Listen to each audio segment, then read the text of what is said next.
Doutor, eu tô sentindo um incômodo aqui no ânus e tá saindo pus. Será que isso é grave? Você sabe fazer o manejo do abscesso anal de forma segura no pronto-socorro? Vem comigo. Plantoneiros, bem-vindos a mais um vídeo. Esse é mais um capítulo das doenças perianais no pronto-socorro. Hoje nós vamos falar do abscesso anal. Antes de começar, não deixe de checar a rotina do seu serviço e sempre falar com o especialista se tiver dúvida ou julgar necessário. Além disso, me ajuda aí, curte o vídeo, se inscreve no canal, compartilha com seus amigos e acesse a plataforma do Plantoneiro lá no Hotmart, o que você não pode não saber para ter acesso a todas as videoaulas, protocolos de atendimento e de prescrição, além de um canal de comunicação para tirar dúvida e discutir casos clínicos, tá ok? Vamos falar então do abscesso anal. Esse é mais um capítulo, galera, mais um capítulo das doenças perianais. Então, nós já falamos de hemorroidas e de fissuras. Agora nós vamos falar de abscesso, para depois terminar o vídeo, essa série dos vídeos de doenças perianais com as fístulas. Então, hoje, abscesso anal. O que é importante? Eu deixei aqui mais uma fotinho para vocês, né? A gente tem que conhecer a anatomia ali da região perianal, né? E uma foto de um abscesso perianal aqui tá bem evidente. Essa é uma queixa, galera. Ultimamente, eu não sei se depois que eu comecei a estudar mais esse assunto, eu comecei a me interessar mais por ele, comecei a ver mais, ou se realmente aumentaram os casos no meu serviço. Eu tenho internado bastante casos de abscesso perianal. E aí, uma coisa que eu sempre falo para quem vai dar plantão lá com a gente, com os plantonistas que não são plantoneiros. Quem é plantoneiro vai saber isso que eu estou falando, a gente é diferenciado. O exame físico é fundamental, galera. Muitas vezes eu vejo que alguns colegas atendem essa queixa e não examinam o paciente, ou fazem só analgesia e liberam o paciente sem saber dos riscos que isso aqui, né, das complicações que isso pode causar. Então, nossa ideia aqui hoje é resolver esse problema. Você é plantoneiro, você é diferenciado. Então, no caso do abscesso anal, nós estamos falando de uma dor que é perianal, né? Pode existir, o paciente pode te relatar febre e pode relatar descarga de secreção purulenta. Muitas vezes ele não vai relatar a descarga da secreção, ele vai te relatar um abaulamento, ou seja, doutor, estou sentindo um incômodo, aqui tem uma bola dura, endurecida, ou tem uma bola que está um pouquinho mole e dói demais, eu tive febre. Então, você vai suspeitar de abscesso anal. Ele pode ser perianal, isquioretal, interesfincteriano ou acometer o supraelevador. Então, aqui um abscesso do supraelevador. Eu, sinceramente, nunca internei um caso desses, mas muitas vezes a queixa, né? A suspeita foi de abscesso e deu seguimento com o cirurgião e eu acabei não sabendo, né, que era de supraelevador. O interesfincteriano, esse aqui é um problema para o cirurgião, né, porque você está numa região ali em que o paciente pode ficar incontinente, né. O isquioretal tá aqui, já internei alguns, e o do perianal, o subcutâneo aqui da região perianal, tá? E aí, como nós estamos falando de abscesso, existe aquela, entre aspas, regra da medicina, né? Abscesso diagnosticado é igual a abscesso drenado. Então, o que eu tenho que fazer? Drenar esse abscesso. Você, como médico do plantão lá, vai drenar um abscesso desse? Eu não recomendo. Eu recomendo que você faça o diagnóstico, faça o exame físico, solicite os exames se necessário, então um hemograma, uma função renal, um tempo de protrombina, um coagulograma, né? Mantenha o paciente em jejum e faça o toque retal. Além do exame físico, de fazer a inspeção externa, você precisa fazer o toque retal. É a primeira pergunta que o cirurgião vai te fazer. Como está o toque retal? Então, o exame físico incomoda, é chato, você tem que orientar. Então, faça uma analgesia bem feita. Primeiro, logicamente, o paciente está com muita dor, com abscesso. Você vai fazer um toque retal, nem sempre ele vai colaborar no exame.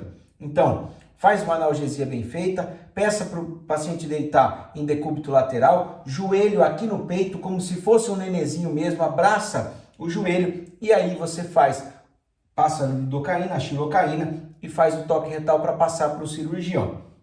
Além da drenagem, nós vamos fazer o uso de antibiótico principalmente se nós estivermos pensando em imunodeprimido, hipertenso ou relato de uso anterior de antibiótico. Doutor, já fiz anti-inflamatório, banho de assento e antibiótico e não resolveu. Aí, galera, não tem como, é drenagem do abscesso. Quem vai fazer isso é o seu amigo cirurgião, tá? O que é importantíssimo aqui, fazer o contato com o especialista. Não tem para onde correr, você vai pedir ajuda. Lembra de pedir esses exames básicos, porque como o cirurgião vai fazer a abordagem, muitas vezes ele pode fazer só uma anestesia local ali e drenar, mas há casos, por exemplo, no interesfincteriano aqui, ó, não vai ser um caso de que ele vai fazer ali no pronto-socorro. Esse paciente vai para o centro cirúrgico. Para ir para o centro cirúrgico, você tem que ter os pré-ops básicos, né? Considerar as comorbidades do paciente, fazer uma analgesia, manter ele em jejum. Então, isso é de forma completa, tá? Vamos falar então da fístula anal. A fístula nada mais é do que o pertuito entre a margem e o canal anal. Eu deixei aqui mais uma imagenzinha para vocês. Tem aqui todos os quadros de abscesso que nós discutimos no capítulo, no vídeo anterior de abscesso, a linha pectínea que nós temos que saber e os músculos que estão envolvidos entre o canal anal ali e o reto, a região perianal, né? Quais são as causas, né, de fístulas anais? Bom, a primeira de todas, abscesso anal. O paciente vem com história de repetição de abscesso um atrás do outro, fez uma fístula. Doença inflamatória intestinal, tem que pensar numa doença de Crohn, tem que pensar em retocolite, nas doenças inflamatórias como um todo, como diferenciais, né? Porque isso pode causar a fístula, principalmente na doença de Crohn aqui, nós estamos falando. Tuberculose, câncer, tumor, né, da região ali do reto e irradiação. O paciente fez radiação, fez radioterapia, por exemplo, para um câncer de próstata. Bom, isso é uma causa de fístula anal. Fez radioterapia para algum tipo de câncer ginecológico, pode ser uma causa de fístula anal. Tudo isso você tem que saber. Não adianta, galera, a teoria é importante. Apesar da prática, o motivo dos vídeos aqui ser a prática do pronto-socorro, esse mínimo de teoria, a gente tem que saber. Bom, e já que era o pertuito entre a margem e o canal anal, eu deixei as classificações de fístula aqui. Você precisa obrigatoriamente saber? Não, mas é interessante. Eu lembro que a última fístula que eu internei, o meu colega cirurgião, Hugo, um abraço para ele, que é um baita de um cirurgião aqui do nosso serviço, ele fez o desenho para o paciente entender. Por quê? Porque era um tipo de fístula, né, que podia tornar o paciente incontinente. Então ele fez o desenho para o paciente entender o que ele ia fazer e explicando o risco dele ficar incontinente, por que ele tinha esse risco.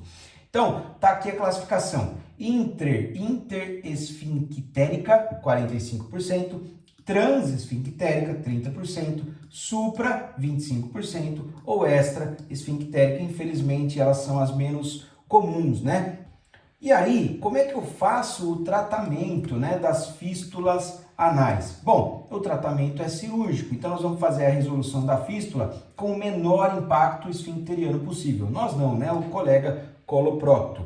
Aí, lembrar que eu comentei aí com vocês que o colega, o Dr. Hugo, explicou para o paciente, ele fez esse desenho e explicou.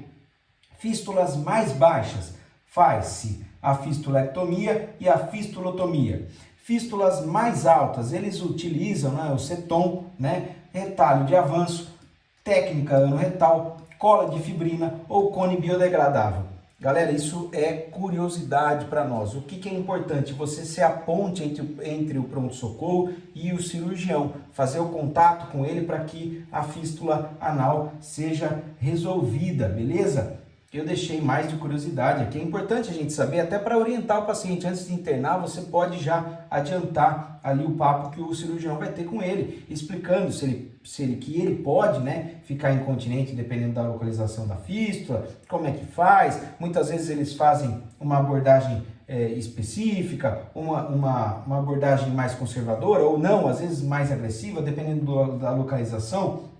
Então tudo isso é importante, tá? E aí, galera, nós chegamos ao auge da aula, ao resumo, né? Como eu fiz as aulas separadas, no caso de doenças perianais, cada capítulo aqui, cada livro, você tem que conferir todos os vídeos de doença perianal, mas aqui está o resumo, né? Foi com isso aqui para o seu plantão na cabeça, acabaram-se os seus problemas, você bate no peito e comemora que chegou uma doença perianal e você sabe o que fazer.